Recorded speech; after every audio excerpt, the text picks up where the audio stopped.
नमस्कार, डीडी बिहार के morning live show Bihar Bihar में आप सभी का बहुत बहुत स्वागत है। आज की सुबह आपके साथ आपकी होस्ट मैं हूं मुस्कान।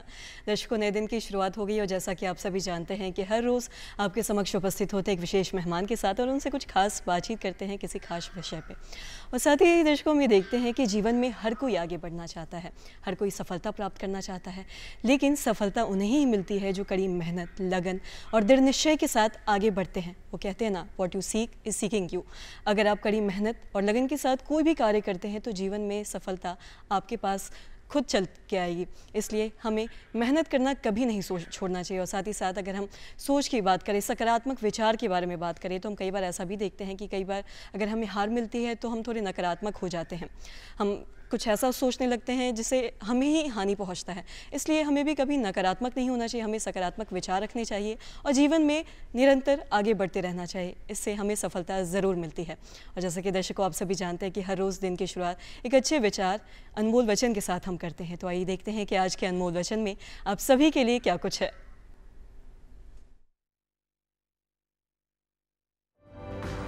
प्रसन्नता ही एकमात्र ऐसा इत्र है जिसे आप दूसरों पर छिड़कते हैं तो कुछ बूंदे आप पर भी पड़ती हैं। महात्मा गांधी।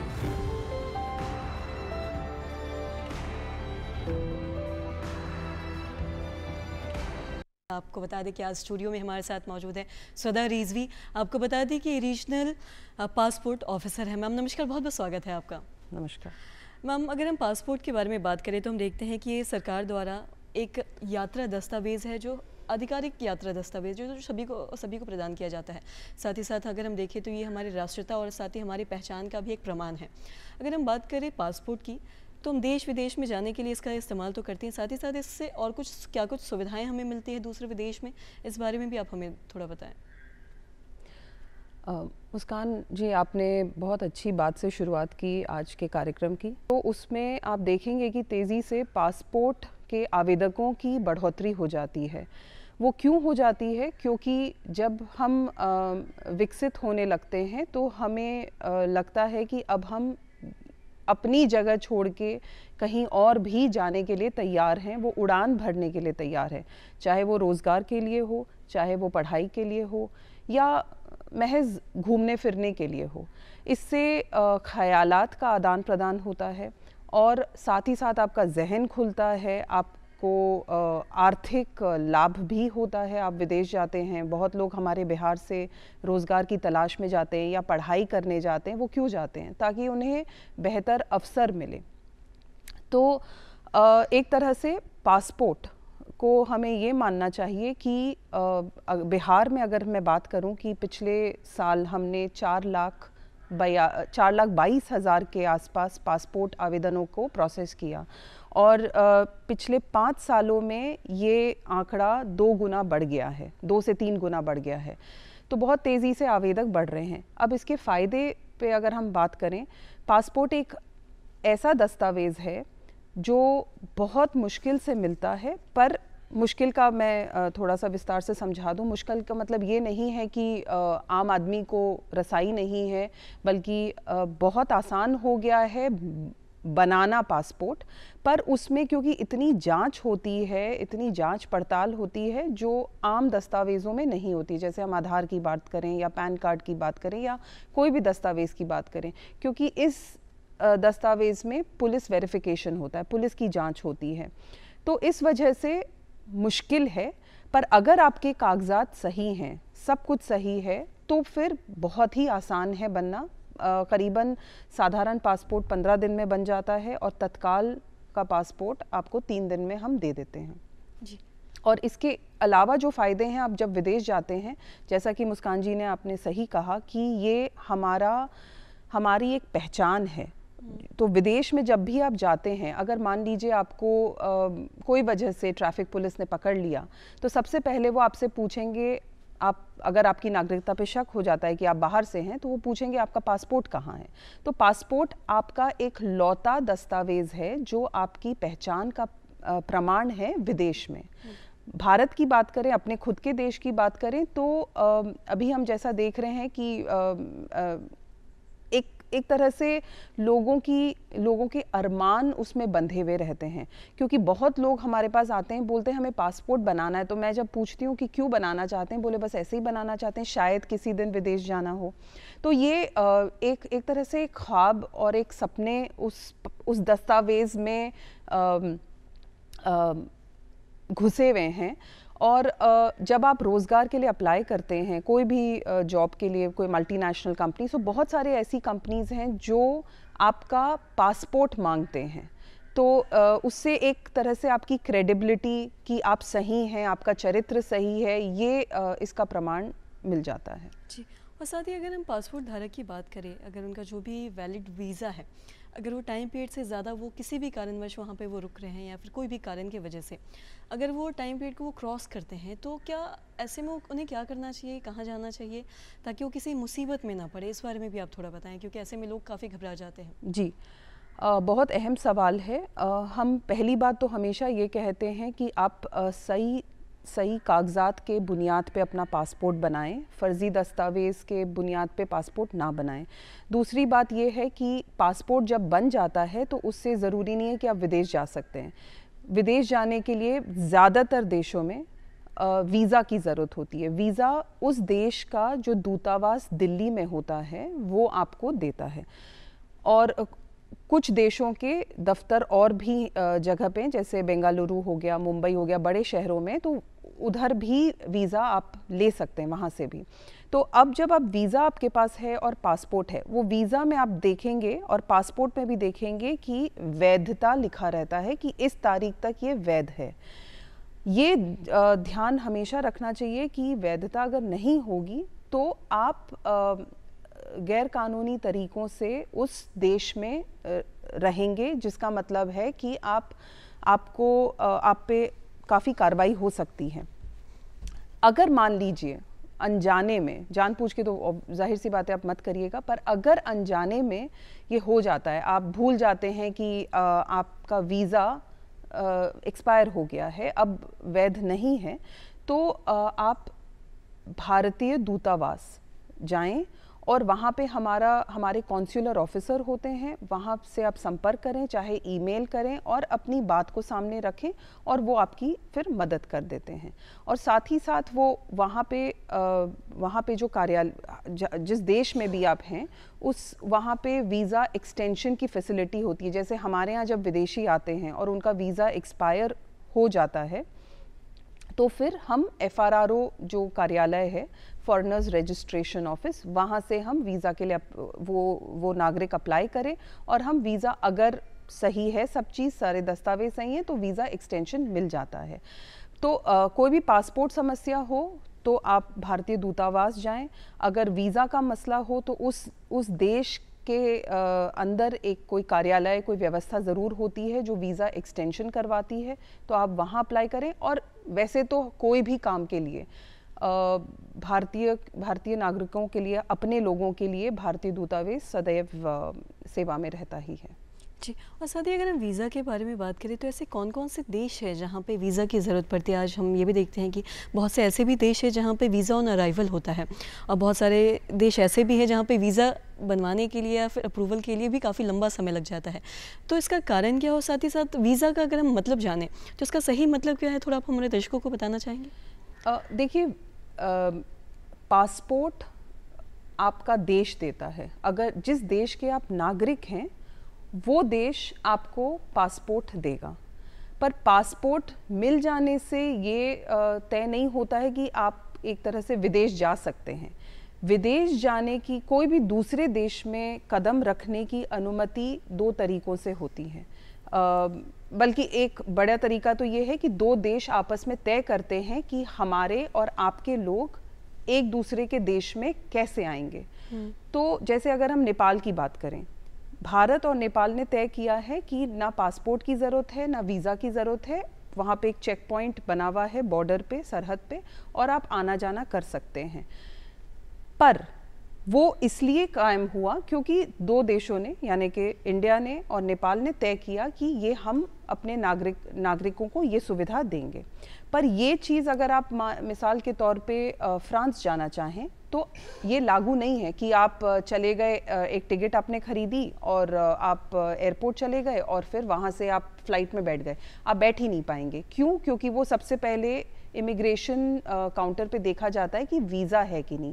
वीज़ा वो एक ऐसा दस्तावेज़ है जो दूसरा देश आपके पासपोर्ट पे लगाता है और वो एक अनुमति का प्रमाण है कि जी आप हमारे देश आ सकते हैं और इतने दिनों के लिए ही आ सकते हैं, जो भी उसमें वैधता लिखी रहती है कि आप 1 जनवरी से 30 जनवरी तक आप आ सकते हैं। तो वीज़ा ऑन अराइवल की जहाँ तक बात है वो भी एक तरीके का वीज़ा है। इसका मतलब ये नहीं, इसका मतलब ये होता है कि आपको यहाँ से, इंडिया से नहीं लेना है, वहाँ उस देश के एम्बेसी से, कार्यालय से, पर आप वहाँ पे जाके इमिग्रेशन काउंटर पे आपको आपके पासपोर्ट पे ठप्पा लग सकता है।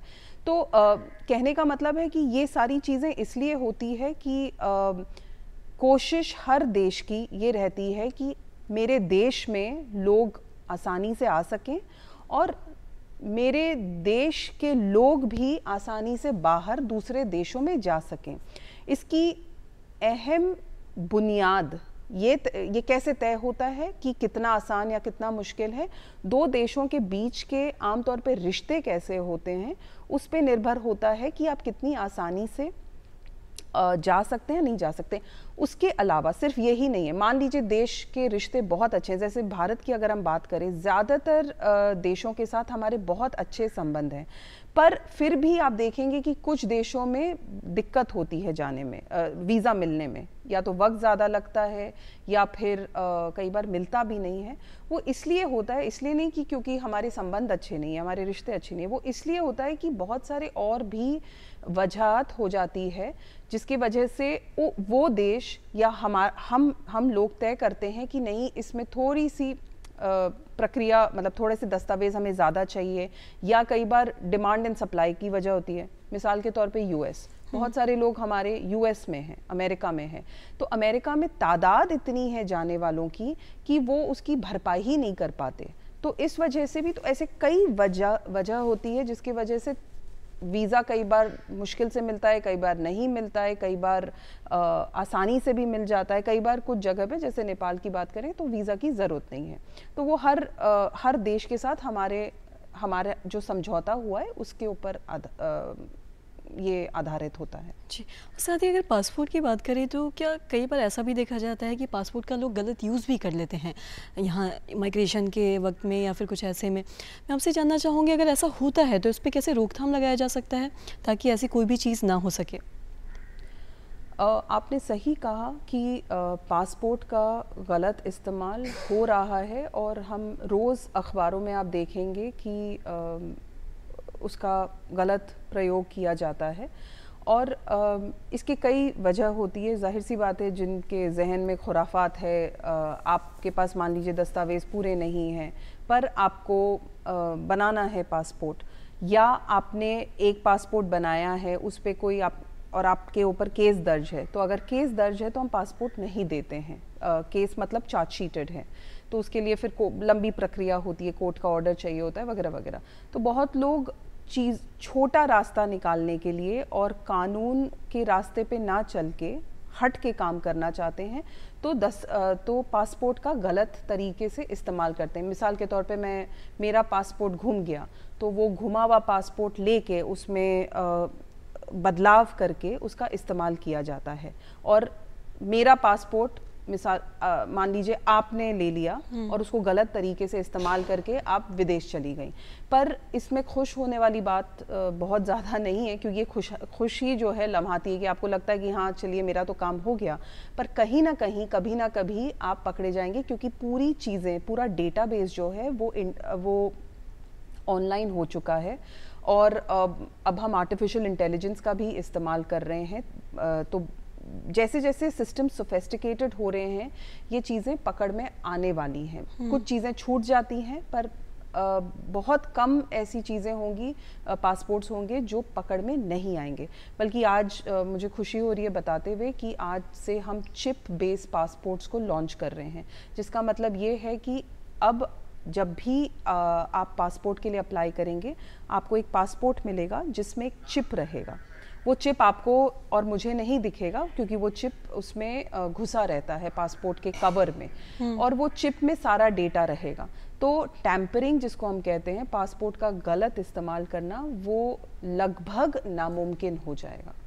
जी, और साथ ही अभी आपने बात की कि कई बार लोगों का पासपोर्ट चोरी भी हो जाता है, तो ऐसे में सबसे पहले जो भी पासपोर्ट धारक है उनको क्या करना चाहिए? क्या इसको लेके जाके कंप्लेन करना चाहिए ताकि उन्हें भी दिक्कत ना हो, और साथ ही साथ उसका जो पासपोर्ट किसी और को अगर मिलता है तो उसका मिसयूज़ भी ना हो? जी, तो पासपोर्ट जब गुम जाए, चाहे चोरी हो जाए, तो सबसे पहला काम आपका ये है कि आप अपने नज़दीकी पुलिस थाना जाएं और वहाँ पे दर्ज करें, बताएं उनको कि ये हुआ है, पासपोर्ट आपका गुम गया और किस परिस्थिति में घुमा, चाहे चोरी हुआ, चाहे आपके जेब से गिर गया, जो भी वजह हुई हो, या तो ये बहुत ज़रूरी है करना।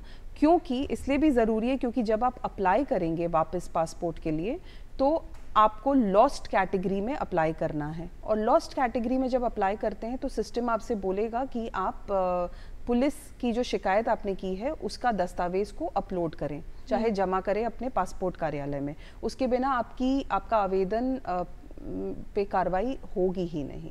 तो इसलिए ये बहुत ज़रूरी है, और इससे ये भी व्यवस्था को, कानूनी व्यवस्था, प्रशासन को भी फ़ायदा, हम सबको फ़ायदा ये होता है कि इससे मिसयूज़ होने के चांसेस कम हो जाते हैं, क्योंकि हम उस पर फिर इन्वेस्टिगेट करवाते हैं, इंक्वायरी करवाते हैं कि कैसे खोया, और कभी किसी को मिल गया तो फिर हमें वापस भी कई बार मिल जाते हैं इस तरह के पासपोर्ट्स। जी, और पासपोर्ट की अगर हम अप्लाई के बारे में बात करें तो जो भी लोग, कई ऐसे भी लोग हैं जिन्हें ये नहीं पता कि किस तरीके से पासपोर्ट के लिए अप्लाई कर सकते हैं, तो इस बारे में भी आप थोड़ा विस्तार से बताना चाहेंगे दर्शकों को? जी, पासपोर्ट सबसे पहले बताना चाहूँगी कि मिलना बहुत सरल हो गया है। पूरी चीज़, पूरा जो प्रोसेस है वो ऑनलाइन हो गया है। आपको बस एक कंप्यूटर चाहिए, और उसमें एक चीज़ का आपको ध्यान रखना है कि बहुत सारे फेक वेबसाइट्स भी हैं, तो आप फेक वेबसाइट्स पे ना जाएं और सीधा passportindia.gov.in, ये जो हमारा वेबसाइट है भारत सरकार का, इस पे जाएं और अपना ऑनलाइन आवेदन जमा करें। मैं मान सकती हूँ कि बहुत लोग कंप्यूटर से वाकिफ़ नहीं हैं बहुत अच्छे से, या अंग्रेज़ी में दिक्कत होती है, तो उसमें हमारी सलाह ये होती है कि आप किसी परिचित, आपके घर में कोई ऐसा इंसान हो, या आपके पास में कोई दुकान हो जिसके पास कंप्यूटर हो, साइबर कैफ़े हो, पर वो परिचित हो, उससे आप मदद ले सकें। पर जब भी आप मदद लें, इसका मतलब ये नहीं है कि बस आपने अपने दस्तावेज़ दे दिए और बोले कि इसमें जो भी जानकारी है उसको भर दीजिए। जी नहीं, आपको ये ध्यान रखना है कि जो जानकारी भरी जा रही है, चाहे आपके घर का ही कोई सदस्य भरे, तो वो सही जानकारी भर रहा हो, क्योंकि अगर जानकारी सही नहीं हो तो उसमें आपके पासपोर्ट बनने में दिक्कत आएगी। साथ ही साथ मैं ये भी कहना चाहूँगी कि आप जब आवेदन करें तो आपके दस्तावेज़ में एक जैसा नाम होना चाहिए, क्योंकि हम प्रमाण के रूप में 2 दस्तावेज़ कम से कम मांगते ही हैं, जैसे कि जन्म का प्रमाण और आपके पता का प्रमाण। तो जन्म और पते के प्रमाण में आपका नाम जाहिर सी बात होगा, जैसे आधार दे दिया आपने और बर्थ सर्टिफिकेट दिया, और दोनों में नाम आपके थोड़े से अलग हैं। एक में मुस्कान जी का नाम मुस्कान एक तरह से लिखा है सिर्फ मुस्कान, और दूसरे में लिखा है मुस्कान और उनका सरनेम। तो ये गलत हो जाता है, क्योंकि मुस्कान और मान लीजिए मुस्कान शर्मा 2 अलग व्यक्ति हो जाते हैं। तो इसलिए हम हमेशा इस बात पे जोर देते हैं कि आप अपने दस्तावेज़ों में, चाहे वोटर आईडी हो, चाहे पैन कार्ड हो, आधार हो, बर्थ सर्टिफिकेट हो, 10th की मार्कशीट हो, सब में नाम आपका सही रहना चाहिए, एक जैसा रहना चाहिए। आपकी पैदाइश की तिथि जो है वो भी एक जैसी होनी चाहिए। साथ ही साथ आपके माता पिता का नाम भी एक jaiसा होना चाहिए। ऐसा नहीं हो कि कहीं पे सुनील कुमार हो, कहीं पे सुनील शर्मा हो, ये गलत हो जाता है, क्योंकि ये 2 अलग लोग हैं। इसलिए कंसिस्टेंसी बहुत ज़रूरी है। तो बस आपके दस्तावेज़ कंसिस्टेंट रहें और फेक ना हो, यानी कि जाली दस्तावेज़ों का प्रयोग ना करें। बस अगर ये 2 चीज़ों का आप ध्यान रखेंगे और सही वेबसाइट पे आप जाएंगे तो फिर मुझे लगता है कि बहुत आसान है पासपोर्ट बनना। और उसके बाद से जैसे ही आपने जमा कर दिया ऑनलाइन आवेदन, उसके बाद आप नज़दीकी कार्यालय अपने जाएं पासपोर्ट के और अपने दस्तावेज़ों के साथ और बस इंतज़ार करें पासपोर्ट के लिए। जी मैम, और साथ ही मैम आप हमारे इस कार्यक्रम में आए, अपना कीमती वक्त दिया है, जो तमाम आपने जानकारी दी है, जो भी लोग अपना पासपोर्ट बनवाना चाहते हैं या फिर पासपोर्ट धारक हैं, उन सभी के लिए जो आपने जानकारी दी बहुत ही महत्वपूर्ण है। अब हमारे कार्यक्रम में आए, अपना कीमती वक्त दिया, इसके लिए तहे दिल से आपका शुक्रिया।